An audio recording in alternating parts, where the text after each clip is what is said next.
Hello friends, welcome to my class. We are going through the chapter biological classification, and in today's module we will go through kingdom Protista. Kingdom Protista. So what are the general features of kingdom Protista? General features of kingdom Protista are all single cell eukaryotic organisms are placed under kingdom Protista. जितने भी single cell eukaryotic organisms हैं वो kingdom protista के अंतर्गत रखे गए हैं।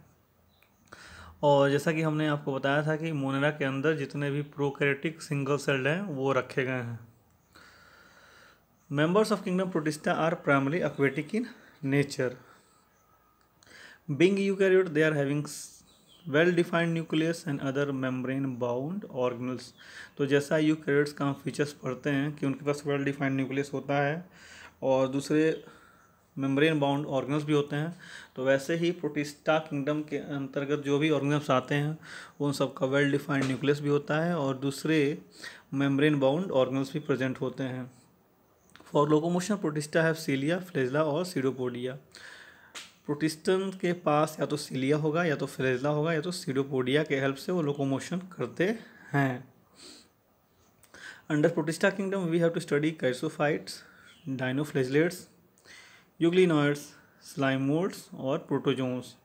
ये सब हमको किंगडम प्रोटिस्टा के अंडर में पढ़ना है। तो let us see one by one. The first one is chrysophytes.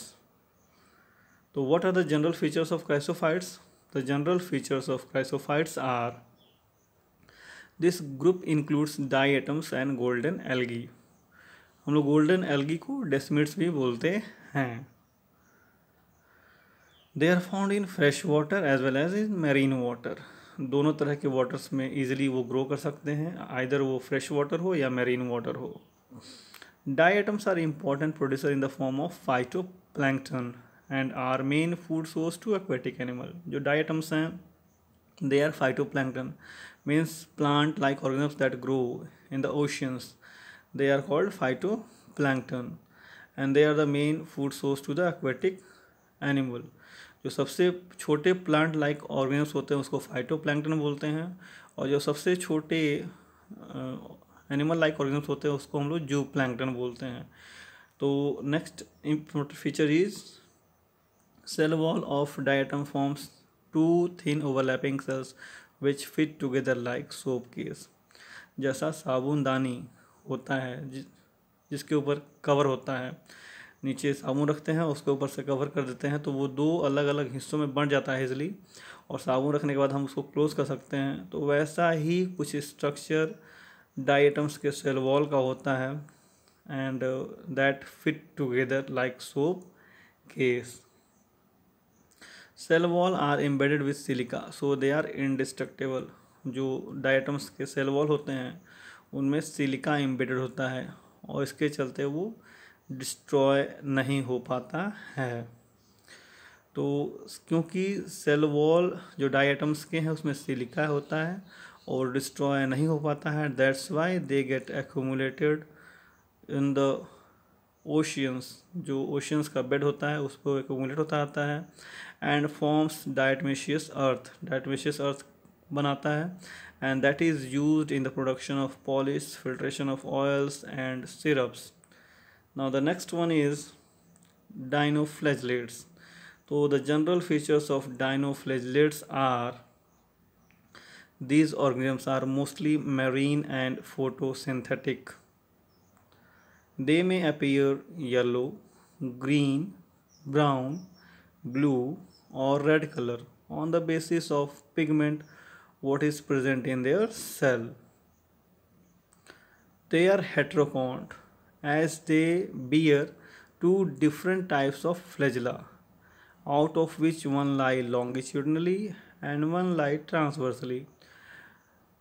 इनके फ्लैजला को हम लोग हेट्रोकॉन्ट बोलते हैं क्योंकि दोनों फ्लैजला दो तरह के होते हैं, दो शेप के होते हैं। एक उनके बॉडी में लॉन्गिट्यूडनली प्रेजेंट होता है और दूसरा ट्रांसवर्सली प्रेजेंट होता है। गोनियोलेक्स एक स्पीसीज है डाइनोफ्लैजेलेट्स का which grow in such abundance, जब वो काफ़ी ज़्यादा अमाउंट में ग्रो करता है इन द सी, तो that makes the tide of the sea red colour and that is called as red tide. Toxin release by such a large number of Gonyaulax, जो Gonyaulax species है उससे जो toxin release होता है वो दूसरे marine animals को किल कर सकता है. तो these are the features of dinoflagellates. Next is euglenoids. Majority of euglenoids are freshwater organisms found in stagnant water. In the place of cell wall, they are having protein layer called pellicle, which make their body flexible. This one is important for your exam. In place of cell wall, the euglenoids are having protein layer called pellicle, which make their body flexible. They are having two flagella, one long and one short. दो flagella होते हैं, एक long होता है और एक short होता है. They show dual mode of nutrition, photosynthetic in presence of sunlight and heterotrophs in absence of sunlight. And the example of euglenoids is Euglena. Next one is slime molds. So what are the features of the slime molds? The features of slime molds are saprotropic in nature. They engulf decaying twigs and leaves. Under suitable condition, they grow very well, form a mass. Aggregation बना लेते हैं जब suitable condition होता है, and that aggregation is called as plasmodium.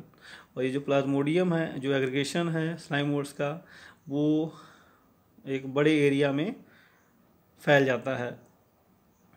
During unfavourable condition, जब unfavourable condition आता है तो यही प्लाज्मोडियम जो एग्रीगेशन है स्लाइम मोल्ड्स का, दे फॉर्म्स फ्रूटनिंग बॉडी, और इसी फ्रूटनिंग बॉडी पर स्पोर्स बनते हैं. फ्रूटनिंग बॉडी के टिप्स पर स्पोर्स बनते हैं. This spores possess two wall and that's why they resist extreme harsh condition. तो वो हार्श कंडीशन में भी रह सकते हैं ये जो स्पोर्स होते हैं, और एयर करंट्स से वो एक जगह से दूसरी जगह ट्रेवल कर सकते हैं, और जब भी फेवरेबल कंडीशन लौट के आता है तो then they can grow once again. Next is protozoans. तो what are the general features of protozoans? All protozoans are heterotrophs. They may live as predator और parasites. There are 4 major groups of protozoans. Protozoans के 4 major groups हैं. देखते हैं कौन कौन से हैं.